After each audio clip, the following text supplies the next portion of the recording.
Marcus and I met during my recovery period after a particularly toxic relationship with David. I was still piecing myself back together when Marcus walked into the coffee shop where I worked, ordered a complicated drink with way too many specifications, and then tipped generously, despite me getting half of them wrong. He came back the next day to give me another chance at making his drink correctly.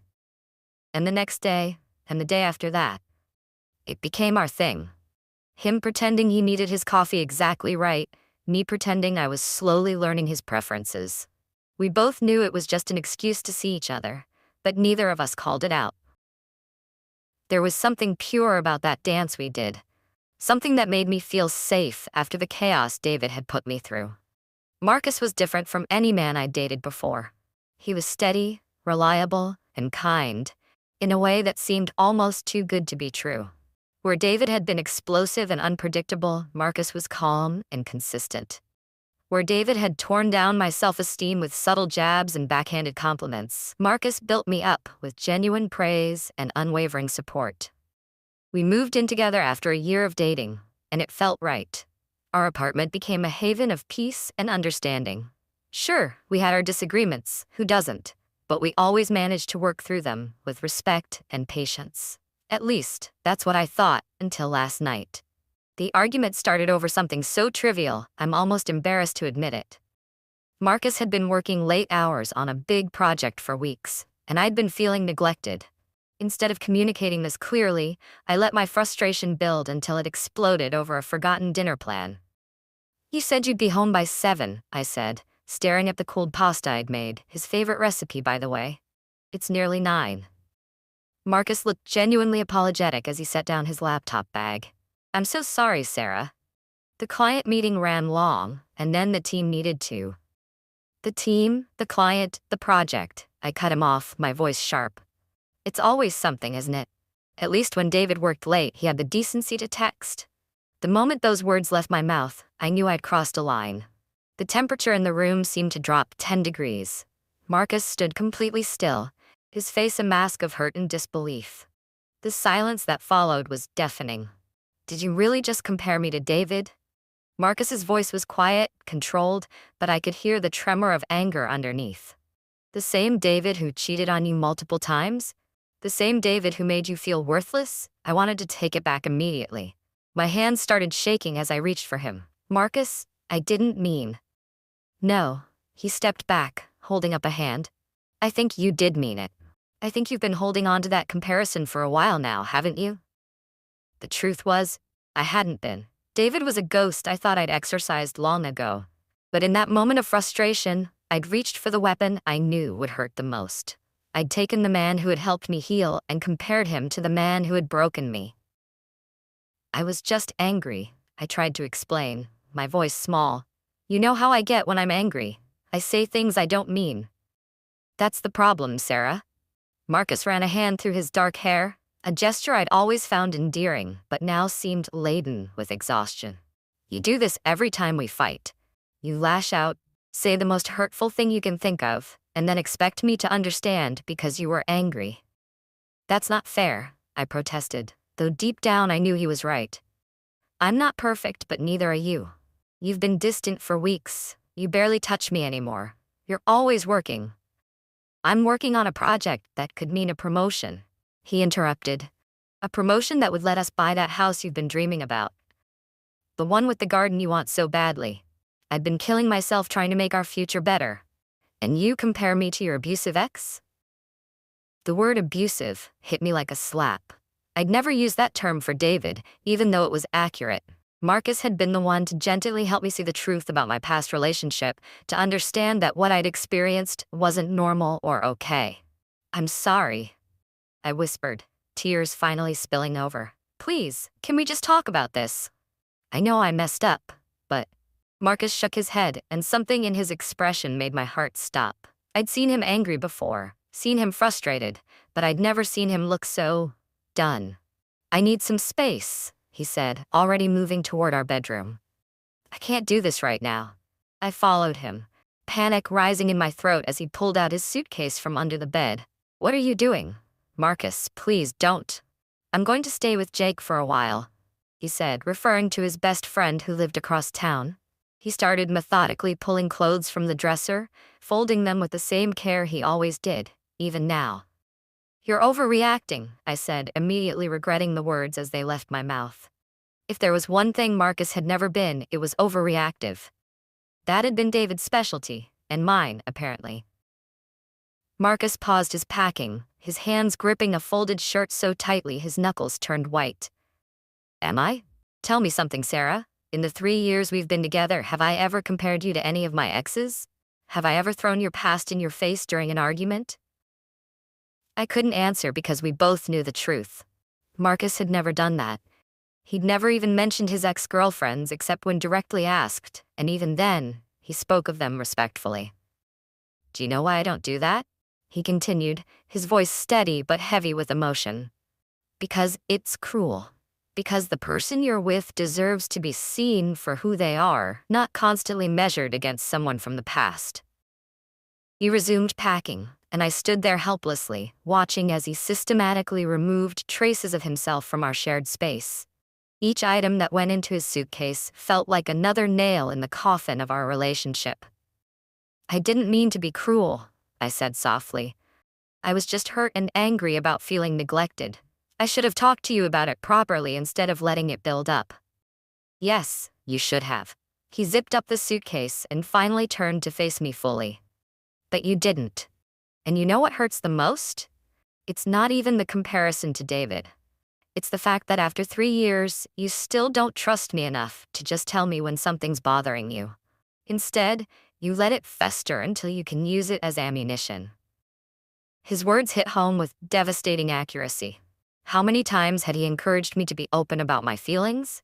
How many times had he assured me that I could tell him anything, that he wanted to know when I was upset so we could work through it together? I do trust you, I protested weakly. No, you don't. Not really.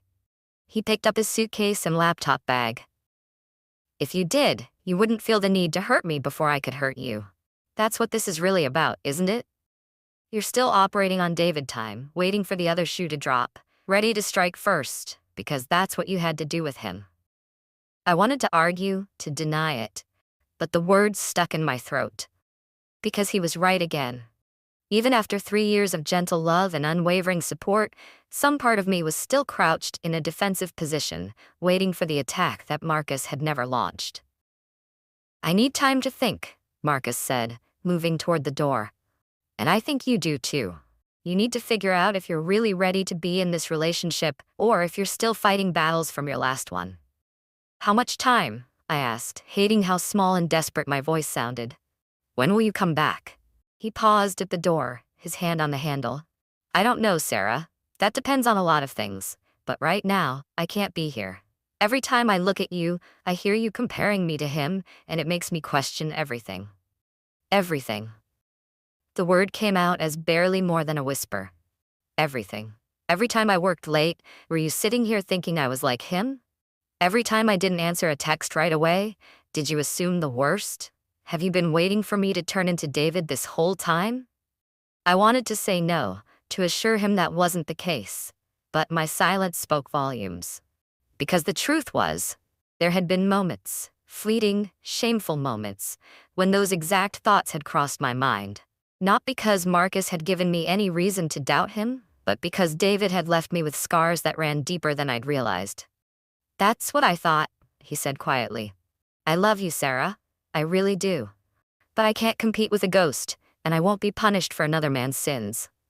He opened the door, and I made one last desperate attempt to stop him. Please don't go. We can work on this. I'll go to therapy. I'll do whatever it takes. Maybe you should, he agreed.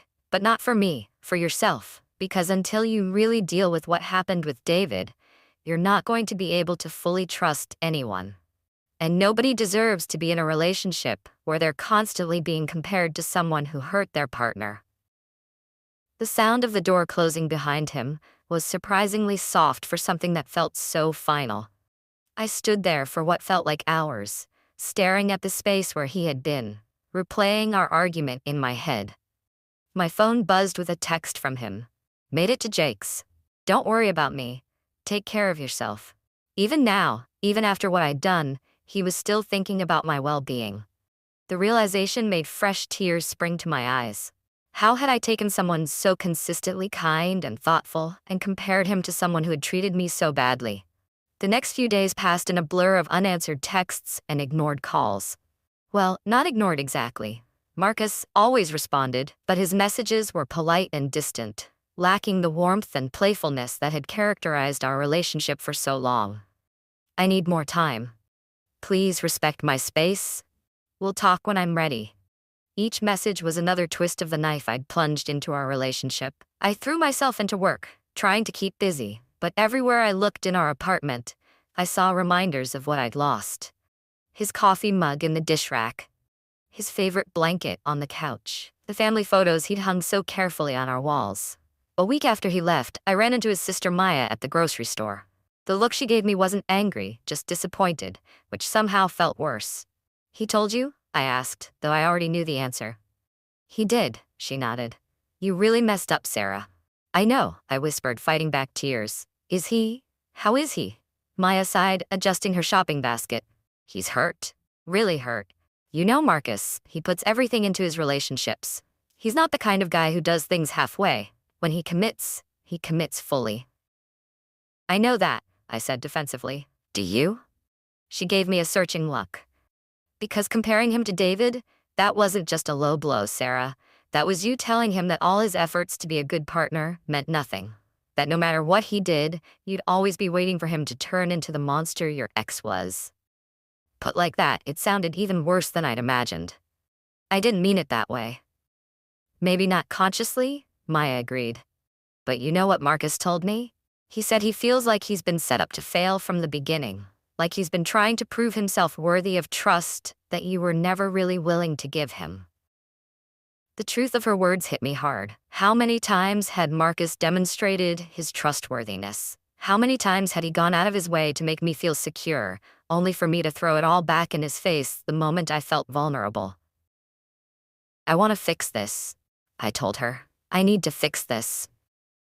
Maya's expression softened slightly. "Then fix yourself first. Deal with your trauma instead of making Marcus pay for it. He deserves better than being punished for David's sins." She was right, of course. They were all right. I'd been carrying David's ghost into every aspect of my relationship with Marcus, tainting something beautiful with old fears and unresolved trauma.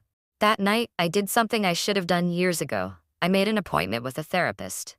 Then I sat down and wrote Marcus a letter, not asking him to come back, not making excuses for my behavior, but acknowledging the hurt I'd caused and explaining the steps I was taking to work on myself. I didn't expect a response, so when my phone buzzed with his name 2 days later, my heart nearly stopped. "I got your letter," his message read. "I'm glad you're getting help. It's the right step." "Can we meet?" I typed back, hands shaking. "Just to talk?" The 3 dots appeared and disappeared several times before his response came through. "Okay. Coffee shop where we met? Saturday at 2? It felt fitting, meeting where it all began. I arrived early, claiming our old usual table by the window. When Marcus walked in, my breath caught in my throat. He looked tired, like he hadn't been sleeping well, but still handsome in that effortless way of his. He ordered his complicated drink, the same one he'd used as an excuse to see me all those years ago, and joined me at the table. "You look good," I said softly. "You look tired," he replied, not unkindly. "I haven't been sleeping well," I admitted. "Been doing a lot of thinking." "Me too." He took a sip of his coffee. "I've been thinking about why your comparison to David hurt so much. It's not just because of who he was or what he did to you. It's because it made me realize that you never fully let him go. He's been there all along, this shadow between us." I nodded, fighting back tears. "I know. I'm starting to understand that now. The therapist I'm seeing, she's helping me see how much I was still operating from a place of fear. How unfair that was to you." "It was unfair to you too," Marcus said quietly. "Living in fear like that, always waiting for the other shoe to drop. That's no way to live, Sarah." We sat in silence for a moment, both lost in thought. Finally, I gathered my courage to ask the question I'd been dreading. "Can we fix this?" Marcus set down his cup carefully, considering his words. "I don't know. I love you. That hasn't changed. But I need to know that if we try again, you're really going to be with me, not looking over your shoulder for David's ghost. I need to know that you can see me for who I am, not who you're afraid I might become. I understand, I said. And for the first time, I truly did. I need to do this work for myself first. You deserve someone who can love you without fear, who can trust you without constantly testing that trust. He reached across the table and squeezed my hand briefly, the first physical contact we'd had since that night. You deserve that too, Sarah. You deserve to heal, to move forward without carrying all that old pain. Will you? I hesitated, then forced myself to continue. Will you wait for me? Marcus withdrew his hand gently. I can't promise that. It wouldn't be fair to either of us. This kind of healing, it takes time, and I need to take care of myself too. The finality. In his voice broke something in me, but I understood. He was right. Asking him to put his life on hold while I worked through my issues would just be another form of unfairness. I'm moving out, he said softly. Jake's cousin has an apartment available next month. I think we both need a clean break to figure things out. I nodded, unable to speak past the lump in my throat. This was really happening. The life we'd built together was ending, not with a bang, but with a quiet conversation in the coffee shop where it had all begun. I'll come by next weekend to get the rest of my things, he continued. Jake will help me. If you want, maybe you could not be there? I think it would be easier. Okay, I managed to whisper. I'll make sure I'm out. We finished our coffees in silence, both lost in our own thoughts. As we stood to leave, Marcus hesitated for a moment. I hope you find what you're looking for, Sarah, he said. I hope you learn to trust again, really trust, without reservations. You deserve that kind of peace. So do you, I replied. You deserve someone who sees you for exactly who you are. Someone who doesn't make you pay for another man's mistakes. He nodded once, then turned and walked away. I watched him go, remembering all the times I'd watched him walk through those same doors, knowing he'd be back. This time was different. This time I was watching him walk away for good, and I had no one to blame but myself. As I made my way home to my empty apartment, I realized that sometimes the hardest lessons come wrapped in the most painful packages. I'd lost a good man because I couldn't let go of a bad one. But maybe, just maybe, this loss would be the catalyst I needed to finally face my demons and learn to love without fear. Marcus deserved better than being compared to David. And maybe, once I'd done the work I needed to do, I would deserve better too.